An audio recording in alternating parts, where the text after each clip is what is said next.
Yeah, hello everyone, ladies, gentlemen.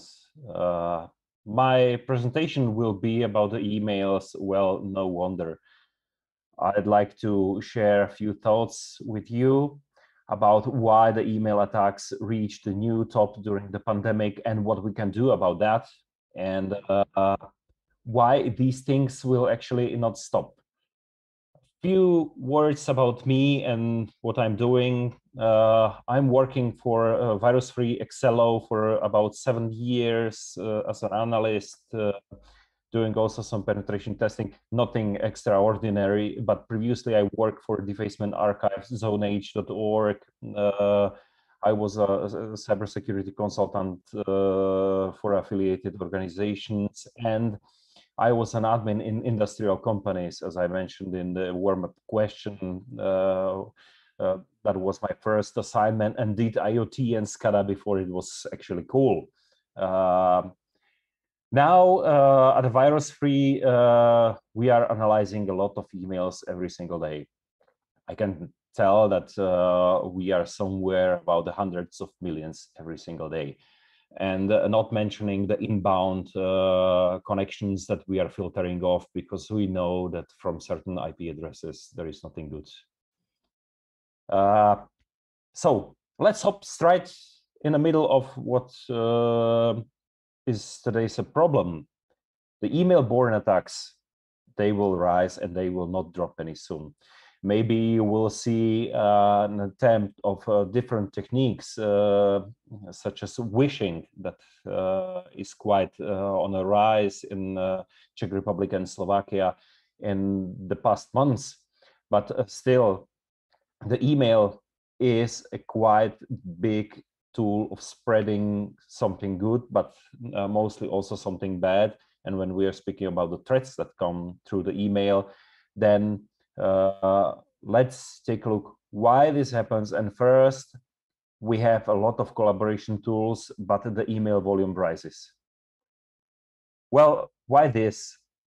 Even you talk with your colleagues through Teams, I don't know, through Discord, through Slack, whatever, name your platform actually.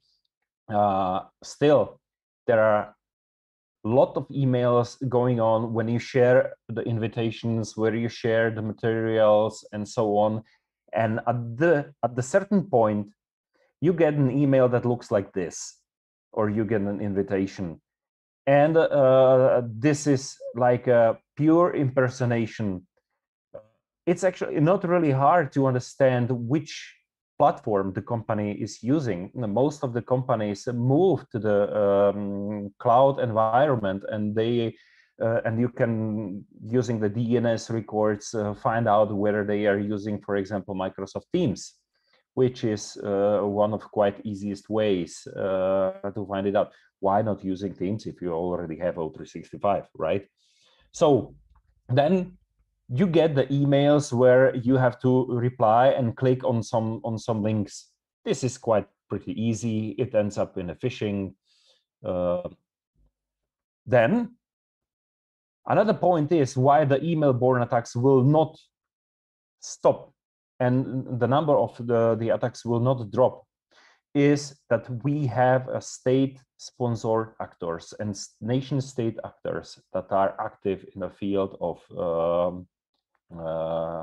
cybersecurity incidents. They want to get the information not only from individuals, like, for example, just me or anyone else, not trying to get the banking details whatsoever, but they are quite interested in the research. And one of the most affected segments is the military sector.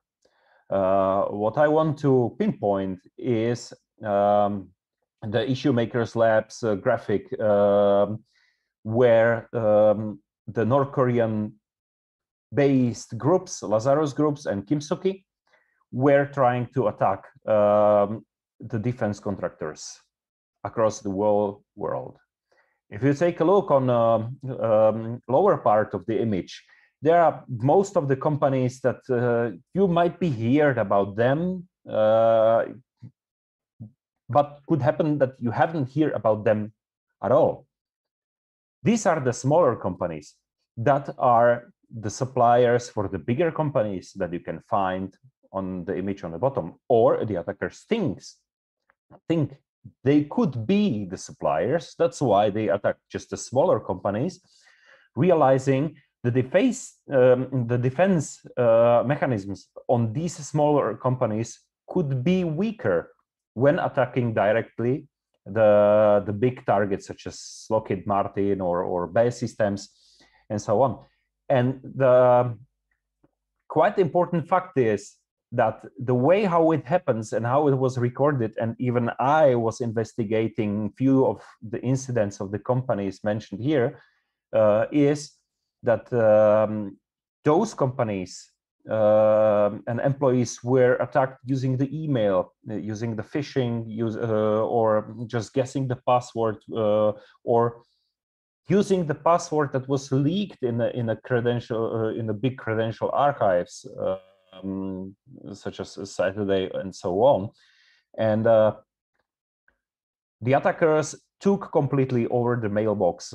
They completely grabbed all the information from the mailboxes of the users and tried to spread the attacks by means, for example, of fake antivirus installers, malicious documents, and so on, to get much more information about what the company is doing, and then eventually send these information out to the partner organizations. If you think about this, then you will realize that these groups should have a quite good organized scheme of which companies cooperate with which.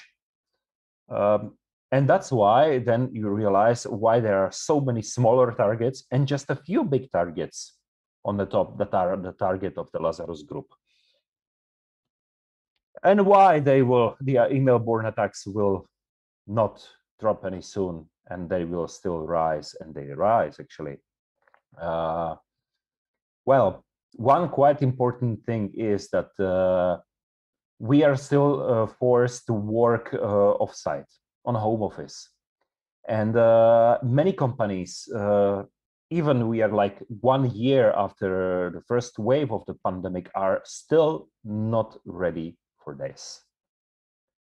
If you think that some of the companies could maybe use really proven tools and improve the cybersecurity, this is not going to happen, because what happens in most of the time is that there is a small company that provides some fancy tool that will provide the collaboration. Instead, what happens is a cachectomy on the budget of the target company, on the enterprise, and the desired effect is not met at all.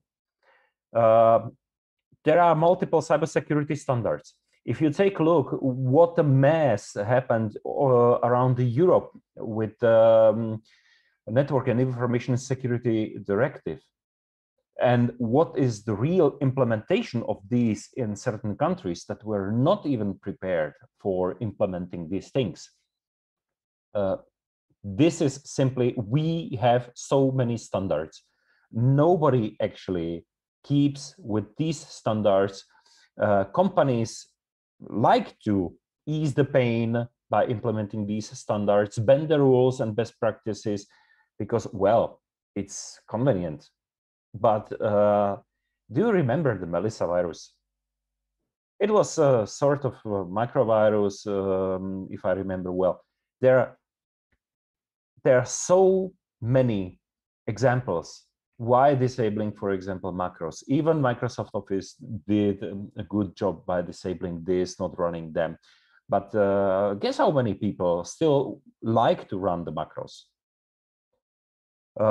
Another point why these attacks will not drop is that when you are at home, okay, not us, but most of the people are in unsecured networks together with the computers of our family members that are not quite secured in that sufficient way as the corporate networks. And if you take a look on the home router of most of the families a couple of years ago, they suffered from default credential vulnerabilities. Now they are suffering from other technical vulnerabilities as well.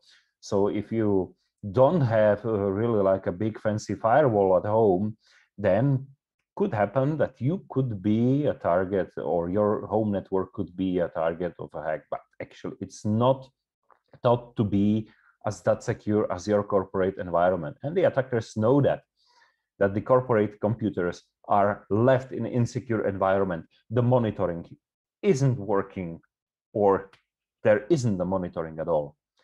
And well, the last point, maybe some of you already have kids. Did you try to work during the pandemics when the kids are trying to play? Well, if you try to work, then you will realize that it's a big problem to focus on work. And you might make some errors, and it happens also to me. So it's quite normal. We are just human beings. So let's take a look on the top threats that I've recorded and we've recorded at the virus free so far. Before I go with the first one, I'd like to say that these are not all the top threats, and the threats are changing every single day. And if on yesterday we intercepted the Internet wave of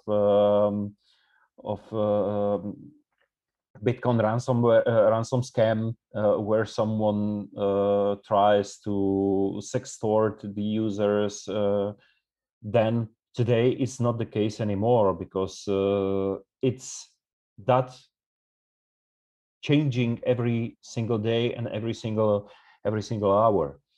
So the biggest problem that we see in these days, and you will not believe, it's business email compromise. It seems quite easy. I mean, this technique was on the hype like 10 years ago, and it's still doing some of really high damage. The attacks, when thinking about the business email compromise, the attacks are not like helicopter attack. Means there is not a big spray, the email is not being delivered to everyone at the company, but the victims are being profiled, the companies are being profiled. Emails could have the signs of automated preparations and botnet use to not to show the origin of who is really responsible for that. But the point is that in most of the cases, you will receive, or the victim will receive, an email that look like an email from the business partner requesting either the documents or requesting the payment, requesting to download certain documents. As you can see, for example, in the image on your screen, where the company is sending, or things is sending, or the email pretends that it's a company that is sending some materials using the WeTransfer. That is one of the examples why the companies are not prepared for this. They are not prepared for working on remote.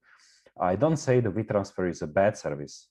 I'm using it as well, but using it for a corporate use is like a slightly, I mean, how can I control what's on there? But then if you take a look on the link that is down below, it goes to some Slovenian company, and it just points to one XLS file. And here we come to another problem that comes out of this email. It is that many companies try to promote themselves on the internet, making web presentations that are not secure at all. And misusing vulnerable links or links with the files is one of the big issues that we are facing. We are actually seeing a lot of links that are coming into the emails.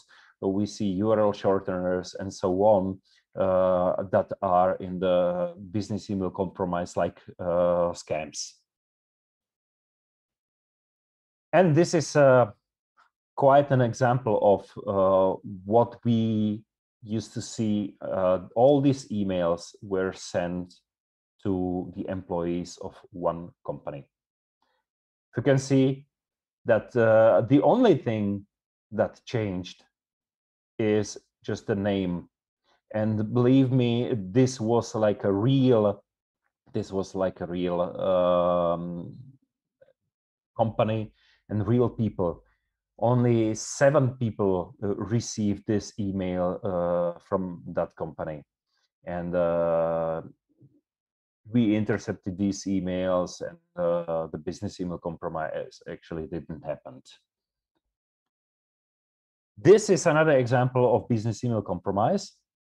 The one is written in Hungarian language, another is written in Czech language. The Czech language could be okay, the Hungarian not that much. Maybe we have some Hungarian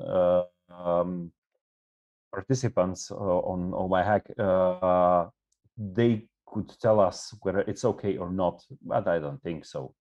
But anyway, the image on the left side tells you immediately, can we pay 27,000 euro today?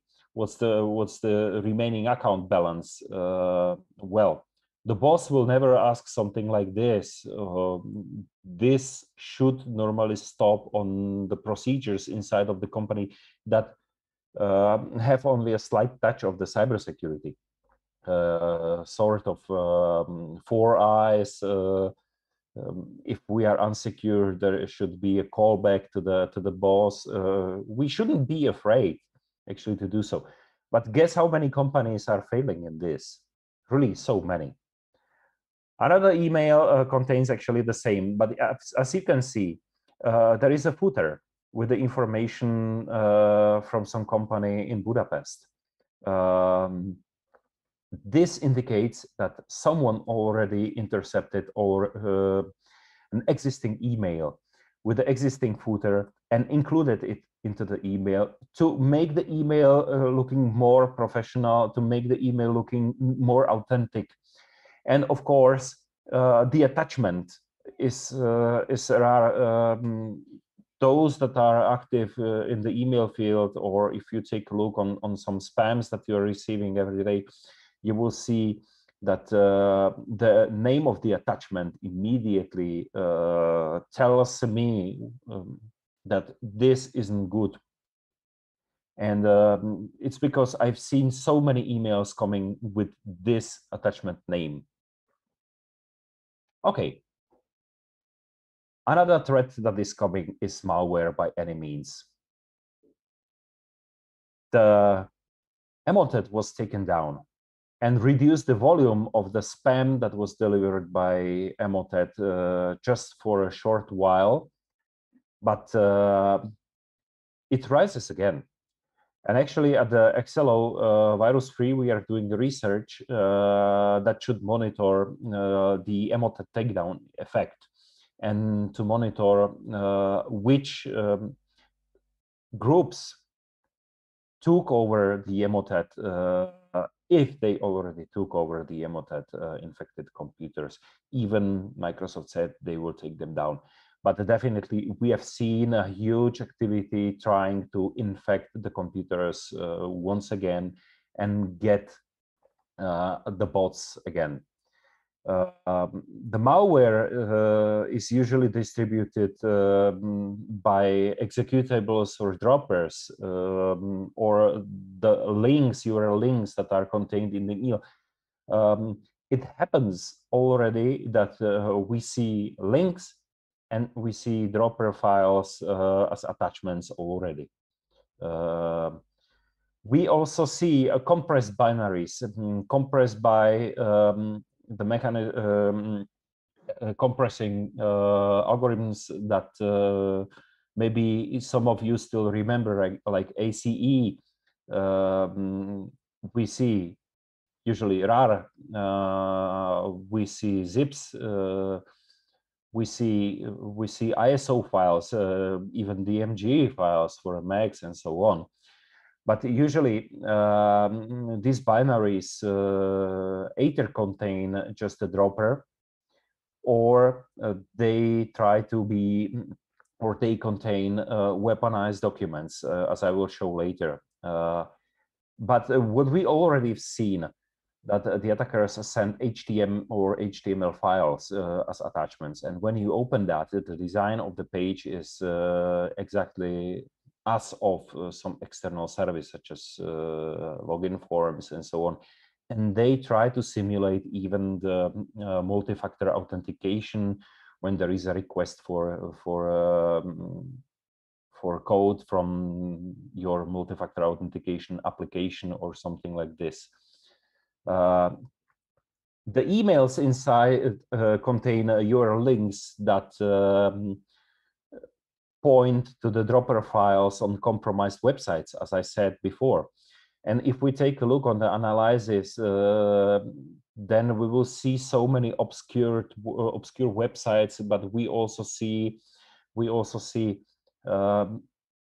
many links pointing to the files that are stored within the structure of the content management system of that website. And it's related to vulnerabilities that are being found either in the content management systems directly, or in some plugins and modules for these content management systems. And the files are being dropped there. The lifetime of such dropped files could be from few minutes up to days. So it's pretty hard to avoid people not clicking on these links. And the bots are usually sending these files, but also compromised servers. When the emails and the spams are being sent using a compromised servers, it increases the possible reputation of the spam message when it receives the mail exchanger and the border of the company. And the spam filter has to understand whether the IP address reputation or domain reputation is sufficient to pass it to the next check in the cascade of filtering, or it will be dropped immediately. And this already causes then the problems to the organizations. When their servers will be compromised, the reputation of IP address and domain will be reduced, and they are starting to complain about, oh, please remove me from the blacklist, and I got blacklisted because I was infected. Well, that's a usual problem that we are also dealing with. Here are a few examples of what we received a couple of days ago. And as you can see, there are two attachments on the first on this email. And the example should have some booking details. If you take a look why the attackers are not using docx, they are using just doc. It's because the docx is a format pretty similar to a zip file where you can find everything inside, while the doc format is some sort of compiled format. In that particular case, there was some sort of older vulnerability from 2017 by Microsoft by parsing the active document used after free vulnerability, something like this. That was actually contained inside of the file. The ID contained actually the same file. ID.rar contained actually the same file, but only compressed. Another example of what comes as malware inside of the emails, as you can see, impersonation of DHL, and it seems that it comes from DHL. Actually, it's not. And they are sending you a commercial invoice, bill of lading, transport label, and so on. All these files have the same SHA-256 hash. All these files contain the same problem. And in that case, that was the CryptoLocker ransomware already mounted. Another example is the email from like Australia, and this is actually happening quite often, that you see companies that are offering their goods on the internet and will do the online services, and they send you also some sort of material attached. And again, if you take a look on the size of the attachments, they are both the same. They contain the same content with the same SHA-256 hash, means the same vulnerability. Another problem that comes is a variable fish. It's aimed on the credential harvesting, including multi-factor authentication, one-time password capabilities of certain platforms. As you can see, this fish came to the organization that is using the O365, and when you open up, it didn't even request the username to be put because the URL inside was crafted. But another example of these is when we have an email with the HTML attachment. It looks pretty much the same. It's already pre-coded, prepared for that particular user who receives the email. And if we took an eye on how many of these emails the organization got, the organization could have maybe 200 users. That particular email was received by 2 users, not more. And well, one of them was a CEO, another one was a CFO.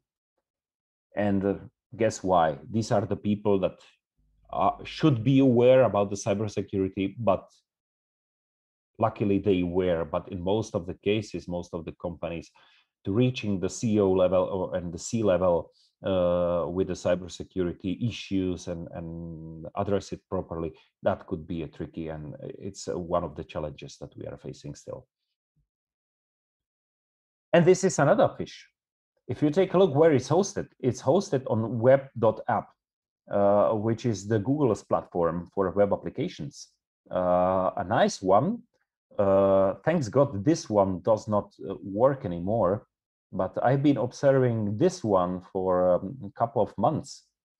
And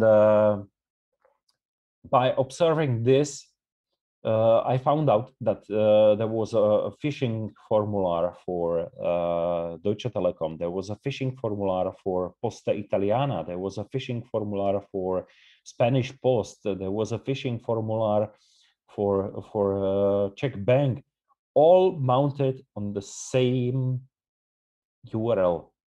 Means the attacker just needed to change the content of the page, just like normal, just changing the content when the spam campaign comes to that particular country. Maybe you will think that okay, what about geo IP and so on? No, that wasn't the case, and I was investigating this quite along to understand whether this is the case. But no, the form just changed every once in a while, like every week or so, to match the actual phishing campaign. Sometimes you receive HTML, as I mentioned already before, that is heavily obfuscated. Heavily obfuscated means obfuscated with the JavaScript, then obfuscated with another JavaScript. And then when you obfuscate it, when you deobfuscate it, then you will realize that the destination is somewhere in China, and it's just a PHP which tries to load your credentials in a phishing.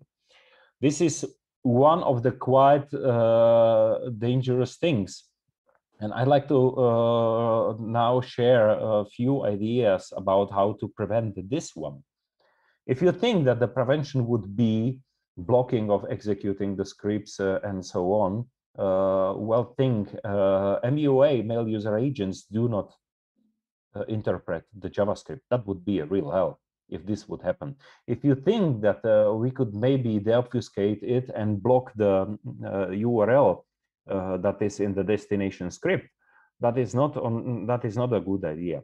Let's think a bit differently. What if we block HTMLs and HTMs?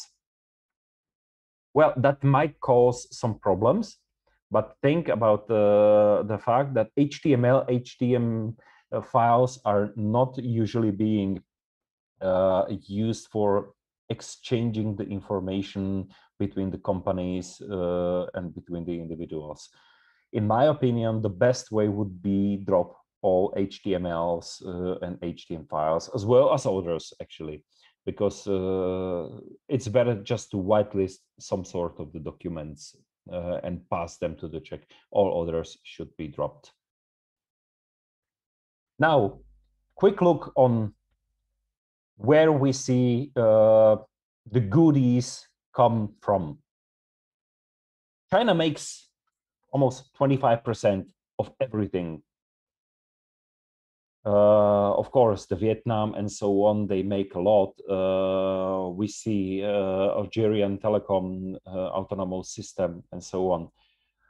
But all other autonomous systems are making less than half of the spam load that comes to us.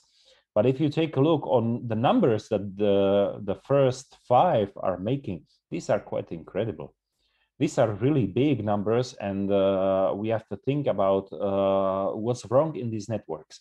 And there is a huge problem because these networks have the common users. These are not the corporate clients and so on. So the question is, should we block this communication? No, we can't. It's not possible because still there is some small company that wants to deliver from the particular IP addresses somewhere located in China, and they will send the emails and complaints to I don't know whom to whitelist that particular autonomous systems. That's why blocking per autonomous system could be a way. It's being discussed, for example, blocking regarding the autonomous systems, if I remember well, should be a part of functionalities in RSpamD. Then you can see, for example, abuse of the Microsoft services. This is something what is being discussed quite along among the group that is being working on messaging, mobile malware, anti-abuse working group, and we call it abuse at scale. The abuse at scale represents quite a big percentage. Maybe you think 1.5% isn't that much, but still, it's a huge volume of emails that we receive every single day from these networks. It means that the attackers just create a fraudulent account on the Microsoft technologies, misuse the domain microsoft.com, sharepoint.com, or other domains. It indicates that we would like to see much more Microsoft native domain protection and Microsoft native autonomous system protection in the future. This is what would really help us to see. Another thing is 0.64% of not routed networks that we detected means these are the hijacked autonomous systems and hijacked networks. Believe or not, you can still use these, or the attackers still use these networks to deliver a lot of spam and to deliver so many malware, so many attachments with the infection. It still happens, and it's still a huge issue. If you take a look on what, for example, another organizations that are fighting spam are doing and trying to protect the hijacked network and get back the hijacked network ranges, it's an enormous work to do. Then, for example, I'd like to pinpoint the DigitalOcean, which is the US service for free services. These are also being abused. So if you take a look on the wall table here, then you understand that not only the dynamic ranges of the networks are being abused, but also some regular services, and we need to deal with that. And when abusing, for example, Microsoft services or another free services, the attackers are misusing the positive reputation of these services. And they don't care whether the reputation will be decreased, because they know it will not. None of the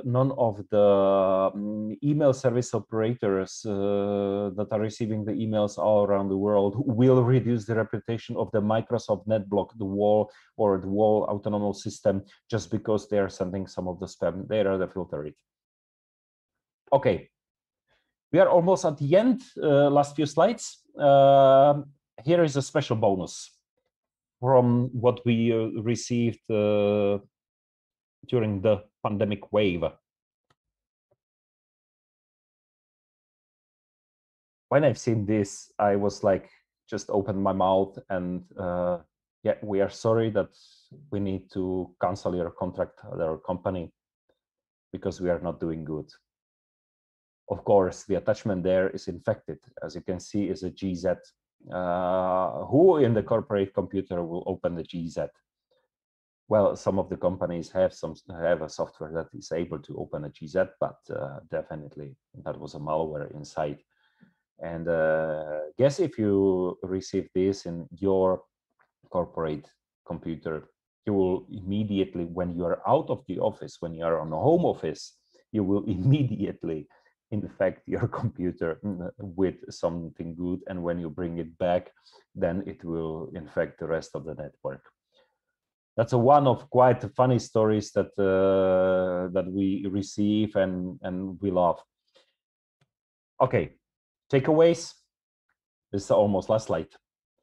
So first takeaway is the multiple threat intelligence needs to be a topic again. What do I mean by this? If you think that blocking your emails and blocking on protecting your infrastructure just by one threat intelligence is sufficient, means I obtain one or two block lists and I mount them on a spam filter and I mount them on a firewall and so on, this is not sufficient. I can tell you that the efficiency of so many blacklists could be variable. Even we are providing some blacklists, and the efficiency could be from 90% to 70%. It depends.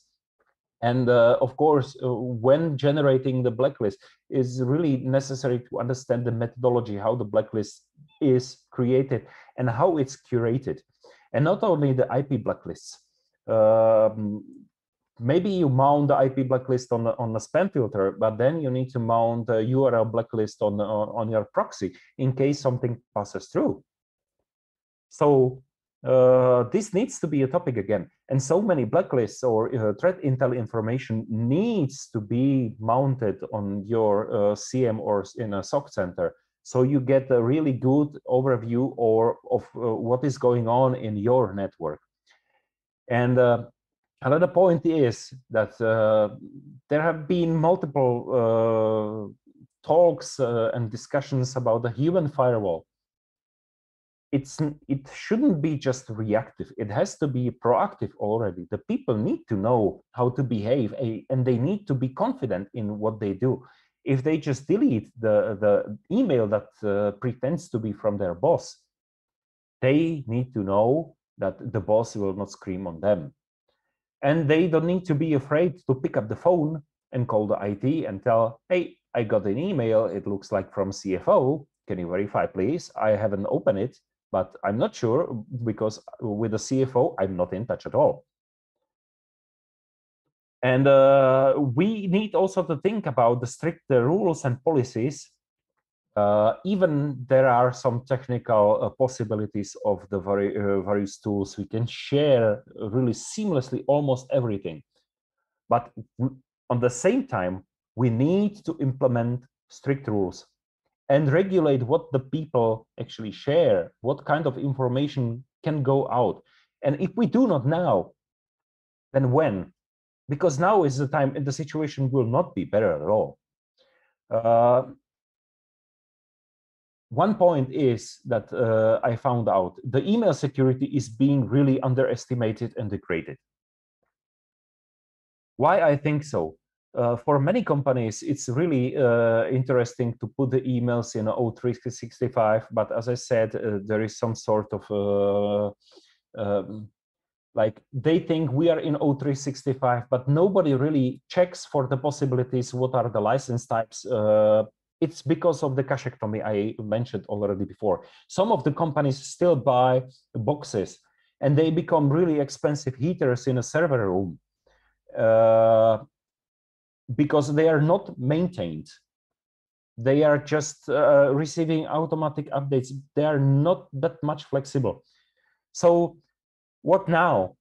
I say that the cloud solution is not good. The hardware box is not good. Well, they are good when they are maintained. They are good if we choose a proper plan to protect our company based on the needs that we have in the company. And the email security shouldn't be underestimated because the email, as you could see from the previous slides, is the source of the most problems that come. Yeah, SolarWinds, whatever. But email will be there. I can uninstall SolarWinds. I will block ports. Will I block the ports for the emails? 25? No, I will not, because I will receive. I want to receive emails every time. And last takeaway. Well, this is going to last a bit longer than we expected. If we think that with the vaccination and all the stuff, we will return back to work and things will be back in a normal, we somehow remain in the home office mode for a very long time. This is a part of the psychological aspects of the disconnection from the collective that we used to work with. And not even the virtual conferences, conf calls using the platforms will fix that. So these attacks will last, and it still lasts. So now I will get back the word to the studio, to Jakob. Thank you for having me. If you have any questions, you can place them in chat or you can send them to my email address. If you want, just connect with me on LinkedIn. And once again, thank you. Have a good one.